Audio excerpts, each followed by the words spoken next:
Hey guys, ArkhIce here. So with the plight on global, this is for global, right? Of having all these multiple banners in a row, I'm not gonna go too in depth here because I want to go in depth on their shitty some videos by themselves. But just discussing basically what you should skip, what you should summon, like what's like top priority of what you should go for and everything, right? And what situations you would go for these characters in. Before we get started, make sure you subscribe if you haven't yet, and turn on the notification bell if you get notified when I upload.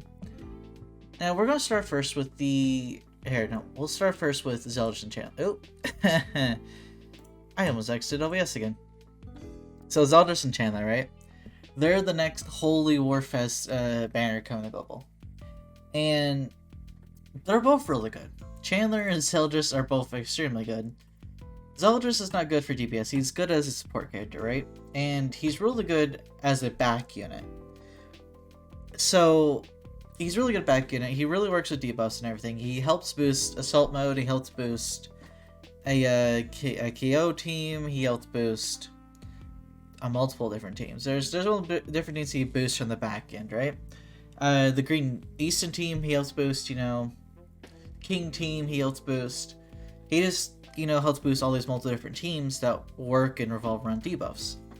But, so Zeldris, he's a debuffer, right? And he gives allies basic stats for 2% for every debuff applied on enemies. And it can go up to 10 times, so up to 20% is what you can do. And that enemy has a AoE Gothic card, but at the same time, it also disables ult moves from rank 2 and up. And of course, he has this really craft's the best word for it, DPS card. It's a single target, does cut damage, and cannot crit in the slightest. Even though his crit damage is insane, the only way he can crit is off of his ultimate. Which then, his ultimate is a single target damage dealer, but it's an AoE decrease health related stats ult. It's not the best, really. And of course, his commandment makes it where if a critical strike occurs, crit chance of crit damage is decreased by 10%, limited 3 times, and it's also a gray debuff, so it cannot be removed. It's a permanent gray debuff on the unit. So go on to Chandler, right? So Chandler is probably the star of this, right? He's the better of the two. He is, and he's honestly really good. His passive is one of the things that make him really, really good, along with him having the best skill in the game. Right here, this is the best skill in the game currently. But his passive decreases all stats of enemies who use the skill in PvP by 7% for 1 turn. And it goes away at the end of the turn. So let's say you're on the enemy's turn, they use the skill. Right, but whenever they use skill for the skill goes into effect, his passive activates, gives them that debuff, the debuff applies, and then the skill goes through. When their turn ends, all those debuffs go away. Right? And his first card is Valenti's card. It, stops skill effects from happening, including ultimate effects, which is really good. Best in the game. It's also the relevant unit. And then, of course, his taunt is extremely good, except that it got slightly nerfed. It's basically buffed on the rank 1 and rank 2, right? Or rank 1 it's buffed, rank 2 is the same. But rank 3, it got nerfed. It does half the amount of damage it did before, usually. And of course his ult is just, it's Joel's ult. It's a decent ult, Joel's ult's decent, right? So looking at Zeldris and Chandler, right? The situation you would summon for them is if you're really knee-deep in Assault Meliodas team, and you love the Demon team, or you really love the Stance team. Stance team's your favorite team in the game. He is exceptional for the Stance team. Tarminel, Green Gother, him, and then Estarossa in the back is amazing. It's one of the best teams in the game, in all honesty. And then you have Zeldris here, who helps boost the Assault Meliodas team, but he's not the best Assault Meliodas. But at the same time, he can be used in the back Assault Meliodas because he goes along with Assault Meliodas' passive and boosts everyone's base stacks even more, so Assault Meliodas doing even more damage. It's just really good, right? But he's also really good on a KO team as well. He'll be in the back with a KO, Chandler, I think it's Green Easton team. Green Easton can replace someone else as well. So yeah, there's situations though this isn't really a high priority banner. Chandler, you don't get guaranteed. He's just a unit that you could get. And Chandler also is going to come back when the Part 3 ticket banner comes out. He's going to be a general pool unit that's going to be in many different banners. And Chandler's also going to be on the demon tickets, right? So you're going to have many chances to pull Chandler in the future. Many, many chances. So he's really not a must summon, right? Because you will get him in the future. Same with Zeldris. Zeldris is going to come back on the next Holy War Fez. You'll have a chance to get him.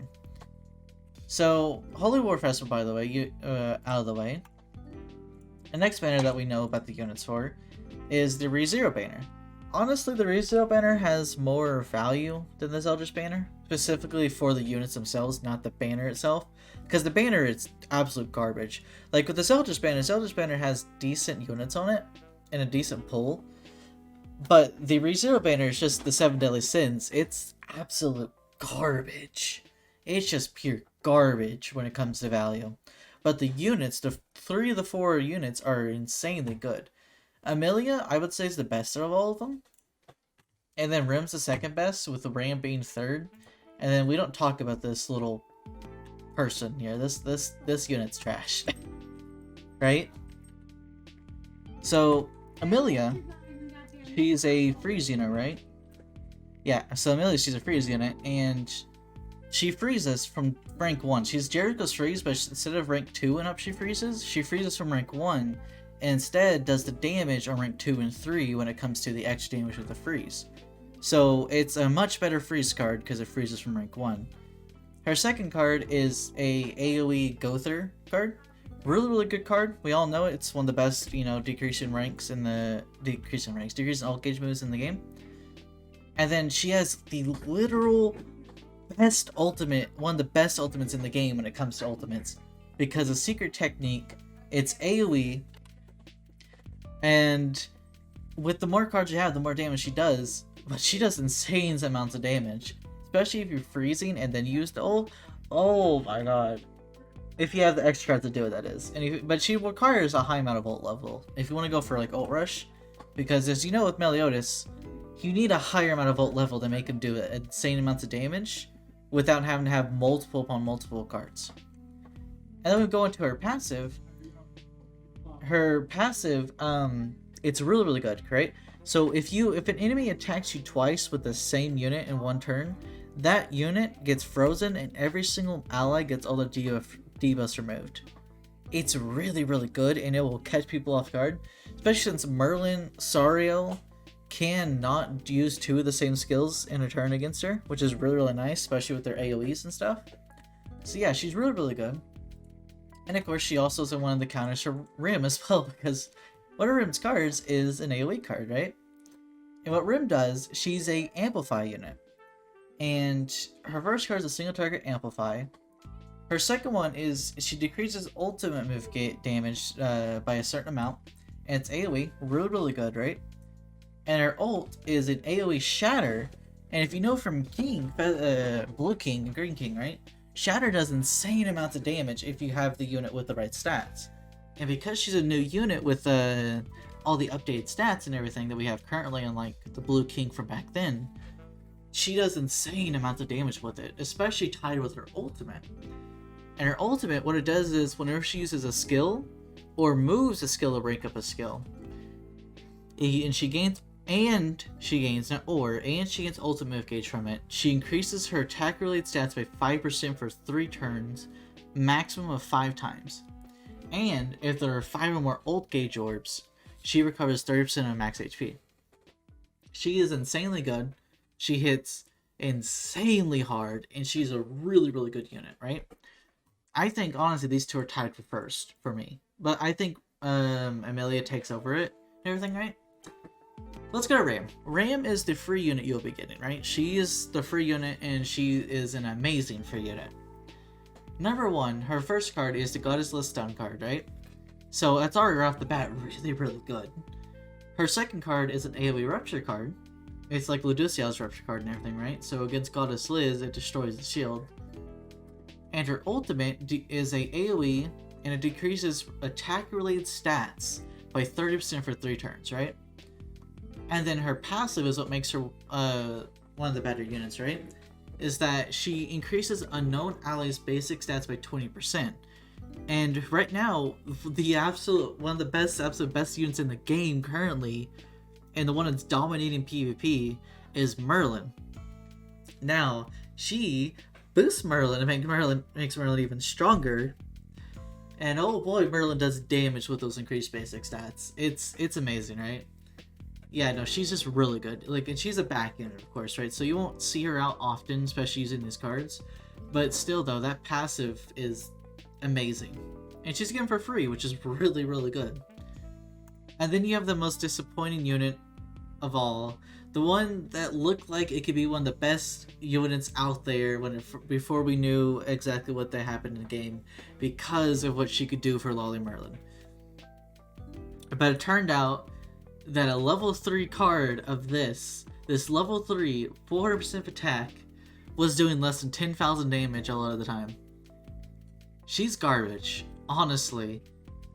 She increases the hero's health-related stats by 5% for each unknown ally in the battle. And then she recovers health of unknown allies by 60% of the amount the hero recovers when using skills. This was supposed to be the thing that's like, oh, this is going to be really, really good because she's going to be recovering everyone's HP on the full unknown teams, going to be an unknown meta.